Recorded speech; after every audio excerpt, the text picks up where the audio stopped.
Good evening. Thank you for being here to speak with us tonight. You spoke a lot about the impact of the consumer culture and consumerism on the behavior of the young women seeking out older partners. But you also mentioned in the same tone that there was at least some element of kind of family values and relationship building and intimacy integrated into those interactions. I was just curious, throughout your research, how influential you found that kind of counterculture to be in stopping that spread or promoting the education and kind of those values. Right. And that's a great question. In fact, as I was writing the book, one of the early critiques I received was, don't just explain those who do, but also explain those who don't. Right? So find a way of capturing the, because even with the really high HIV rates that I just described, most people don't have HIV.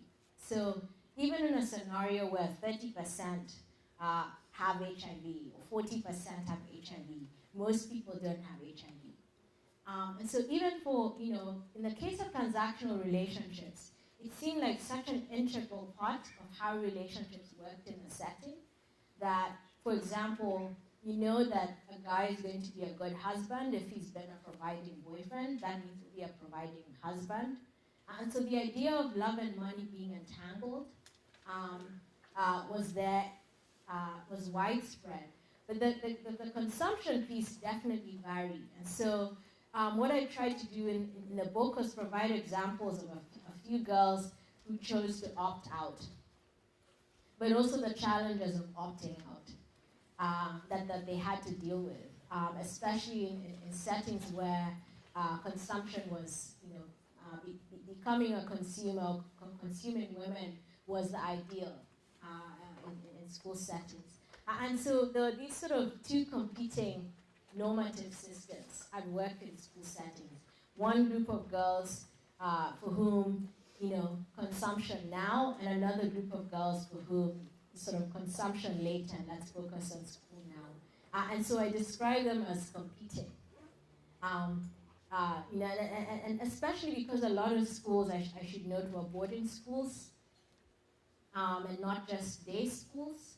And so a lot of the influence that girls were getting on a day-to-day basis was in the context of school. And so in that case, the teachers would be playing a role in communicating the sort of focus on school now, consumption later message. But that would often be competing with peer norms. That where one girl doesn't have, everyone teases her for her shoes, and now she wants new shoes. That's become a need, and so that was a struggle. I don't think it was in any means sort of clear cut for girls in terms of this is the way that we should go, because there was always this sort of tug of war. But there were a lot of girls who didn't have transactional relationships, and a lot of girls who didn't have HIV, didn't get pregnant in the context of school. So even though the book is largely focused on explaining why girls got HIV or why they were at risk for getting HIV by describing this environment that made it very difficult for them to make choices that were not going to put them at risk, I also did want to sort of describe the alternative kinds of narratives that were available to those who chose to opt out. But it was not easy. It really was not easy to opt out. Yeah, does that answer your question? Yes, it does. Thank you. Hi. Thank you for your talk and for your work more generally. So it occurs to me that in large fashion, there's a way in which this is implicitly, if not explicitly perhaps, a critique of modernism, and perhaps a certain type of modernism. And so in thinking about your discussion of this paradox, particularly the fact that it's the educated girls who are at higher rates for HIV, and the women working outside of the home who are at higher rates for HIV, I wonder if you've thought about the manner in which that information could be used to demonstrate that at best, this is the consequence of a modern society that suggests that women should have equal access to employment and education, and perhaps at worst, says that it's a punishment. And if you've thought about that, and if you could speak to that, and what your response to that might be. Yeah, that's a great question. I think it's always the challenge with any work, and certainly in this one, what are the possible perceptions or wrong or bad uses of the book? And one of them was that I wanted to be really careful that I humanized the girls, that I helped readers understand why the girls were not that different, and why the choices they were making seemed logical to them. And sort of help the reader to be able to put themselves in the girls' shoes and the boys' shoes, to sort of see the world of the way that they saw them. In the case of education and employment, I was dealing with this, because I was dealing with this paradox, this statistical paradox I was trying to explain, because standard relationships, education is great for health. Having a college degree means you're going to live longer, you're going to live healthier. All sorts of outcomes that we see in the literature suggest that education is great for health. But why was HIV/AIDS such a confounder? Because it's true, when you look at other disease outcomes across the African context, education does protect. And having income and wealth does protect. And so HIV/AIDS seems to be that one disease that really confounds. So I didn't want to shy away from saying, here are the potential challenges. But I think that what I would say to someone who says, okay, women shouldn't work outside the home, you should say, okay, that's one way to go, but the other is how about making sure women have good paying jobs?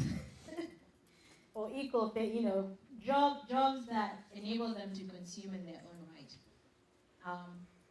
And I mean, one thing I noted in the book as well is it wasn't until 1980 that more than 50% of American women worked outside the home, right? And so I think now it's about 60% of American women who work outside the home. And a lot of that work is part-time work, especially for those with young children. And so even here, where women are able to work and consume, women are dependent, economically dependent. And so I don't think it's unique to my setting. I think it's just exacerbated because girls can't go to the mall to get a job, to buy makeup. Those sorts of jobs are less available, harder for them to get, and they are here. So I'd sort of suggest the opposite in both cases. Don't say, don't send girls to school. I would say, make sure girls are well provided for in school. Provide them sanitary towels, for example. Give them a little pocket money. So there have been some studies that suggest that when girls are given a little pocket money in school, they actually stop having relationships with older partners. And so I would find ways to make education work. And so the argument I would make to that person would be, look at all the other good things education does do, and why don't we enhance that in these ways? But I think that's something I'll have to think about as I go forward, because I suspect I will encounter those sorts of attitudes. Yeah, a good question. Yeah, hand in the back. Oh yeah. She had her hand up before, so go ahead, Em. I had a question about the older men that these women are having relationships with.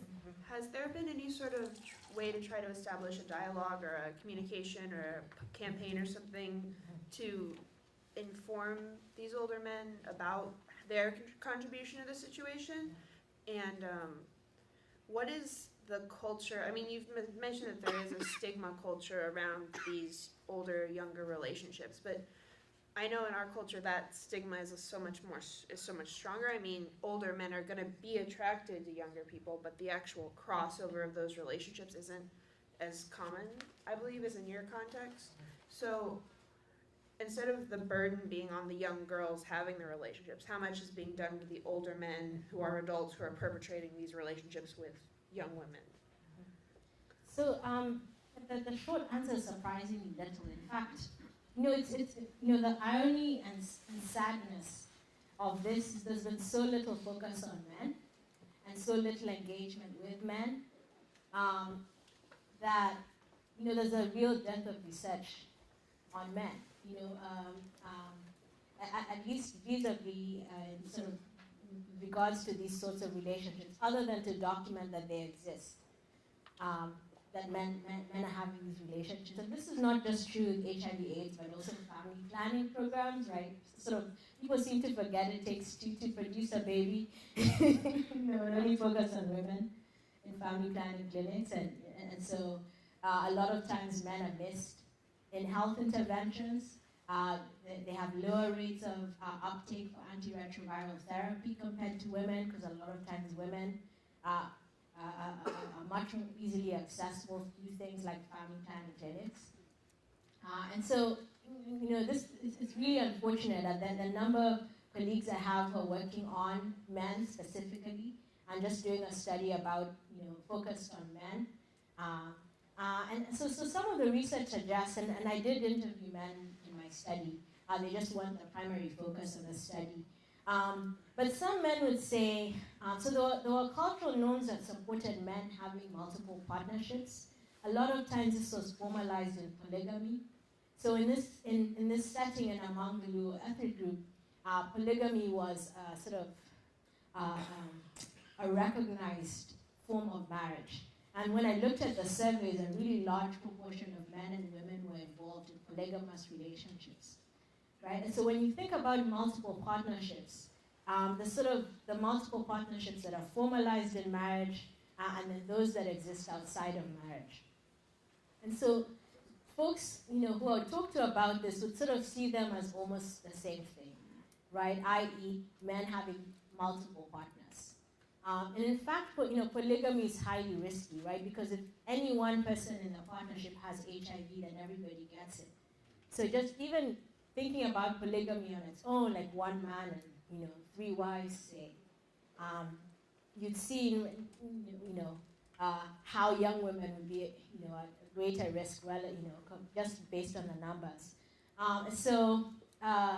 When I would do the interviews, men would say, oh, you want a balanced diet. You can't have rice every day. Every now and then you want to have, ugali or noodles, or you have to have a balanced diet. But that was the joke. So my colleague Dan Smith does work among men in Nigeria, and he looked at it. Part of what he found was there's a lot of status around a man of a certain age and a certain economic status who's able, I still have it. I can still attract, young women. And so there's a status attached to it, and young women themselves liked these relationships, because they felt like, these are relationships where they could, enjoy the high life, they'll be treated really well, because these are men who are working, can afford to buy them nice things, compared to, men their same age. And so there was a sense in which these were like culturally accepted relationships. Now, of course, when we say young women, obviously the differences between, say, schoolgirls, and then those who are, say, in their early 20s, who are part of the group I was thinking about. And so I think, my sense from your question is some concern about the youngest girls in particular. Like I'm actually more interested in the men, and if they have an understanding of if they have HIV and they have sex with younger girls, or whatever age, whatever women, how many ever partners they're having. Are they aware of that they're contributing to the epidemic, and that even though these young women are shown to be more statistically high, that often it's because of specific male perpetrators, right? So I haven't seen a study that explicitly looks at that. Yeah, that sort of looking at are you aware that you are I haven't seen that particular study. I've seen more studies trying to understand why men engage in these sorts of relationships and what their motivations are, and why young women also, because that's the other key. I think part of what I was trying to get at was that women are also agents in these relationships, that they weren't just coercive, that women were also wanting these relationships. and they weren't just the sort of the subject or object of these relationships. So that was something else I was trying to, another argument I was trying to sort of put in the literature.